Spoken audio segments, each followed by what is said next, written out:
It's 2021. Elon Musk just became the richest person on Earth, worth over $200 billion.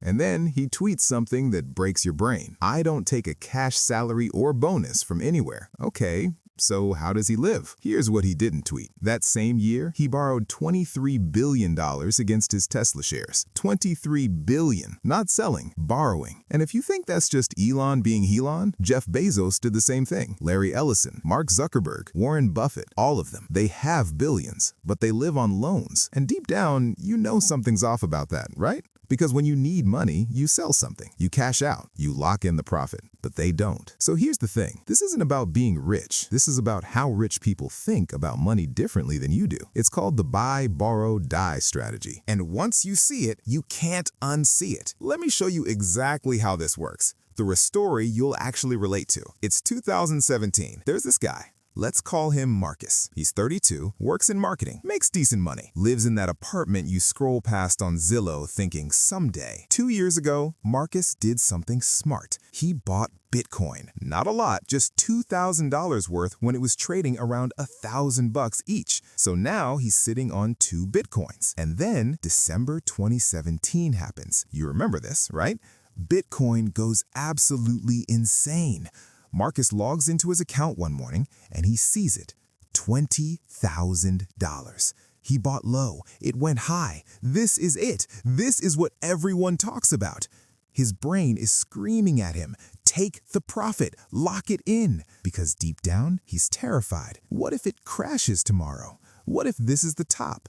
What if he loses it all? So he sells both coins, $20,000, pays off his car loan, takes his girlfriend on vacation, feels like a genius. Fast forward to today, Bitcoin's worth over $40,000. If he'd held, those 2 coins would be worth $80,000. But here's the thing, Marcus isn't stupid. He did what made sense. He locked in the win, he took the money. That's what normal people do. And that is exactly why normal people stay normal. Now, before you judge Marcus too hard, let's talk about what was actually happening in his brain, because this is where psychology gets wild. When you see profit, your brain wants to grab it immediately. It's called present bias. Psychologists have studied this for decades. Your brain overvalues the present. The thing you can touch right now feels more real than what you could have later. Behavioral economist Daniel Kahneman won a Nobel Prize studying this stuff. So when Marcus saw that $20,000, his brain didn't see future potential. It saw certainty, because the future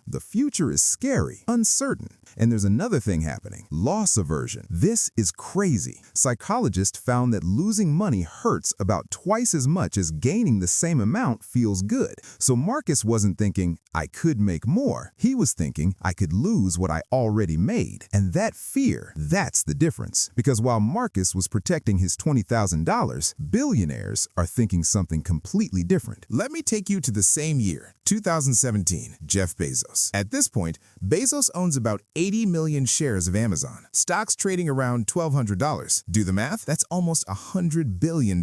Now, he wants to buy something. Let's say a new mansion, $300 million. So what does he do? Does he sell 250,000 Amazon shares? Take the cash? Buy the house? No. He walks into a private bank and he says, I need $300 million. Here's my collateral, 80 million Amazon shares. The bank looks at that and they practically beg him to take the loan. 2% interest? Maybe 3%. And here's what's insane. Bezos just borrowed $300 million and he didn't pay a single dollar in capital gains tax. Not one, because he didn't sell anything. The shares are still his, still growing, still compounding. And the loan, the interest, that's cheap money. While Marcus was cashing out to avoid risk, Bezos was borrowing to keep his risk. And that is a completely different psychology. So let me break down the actual strategy for you. It's got a name that sounds kind of dark. Buy, borrow, die. And it's exactly what it sounds like. Step 1, buy. You acquire assets, stocks, real estate, companies, things that grow in value, and you never sell them. Think about it. Rich people don't blow money on stuff that loses value. No flashy cars on credit, no designer bags on payment plans. They buy things that appreciate, that compound, that quietly grow while they sleep. This isn't the marshmallow test anymore. This is delayed gratification on steroids. Step 2, borrow. When you need money, You don't sell the assets, you borrow against them. Let's say you own $10 million in Tesla stock. You need $1 million to live on. You go to a bank, they give you $1 million loan at 3% interest. That's $30,000 a year in interest. But here's the thing. If you sold that stock, you'd pay capital gains tax, 20%, maybe 30%. That's $200,000, $300,000 gone.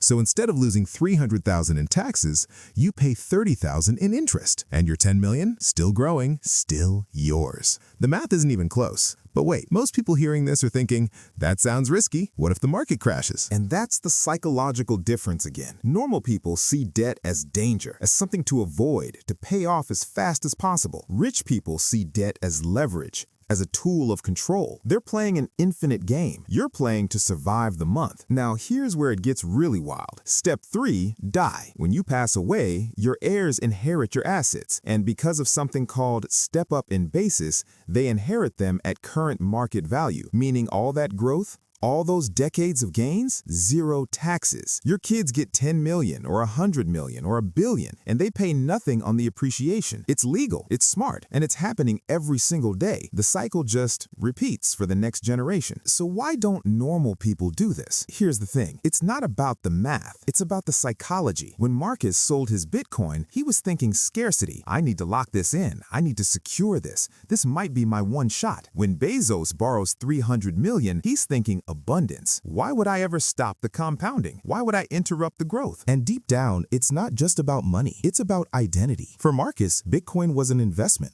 a thing he owned. For Bezos, Amazon is him. It's his life, his legacy, his empire. Selling shares isn't just a financial decision. It's an identity threat. It's saying, I'm cashing out. I'm done building. Billionaires don't think like that. They think in generations, in decades, in empires. They don't want money to spend. They want assets to borrow against forever. Now, let's be real for a second. This strategy, it works if you're already rich. Because here's what they don't tell you. Banks don't give normal people 2% loans against their stocks. If you try to borrow against your $10,000 portfolio, they'll either laugh you out or charge you 8, 10, 12% interest.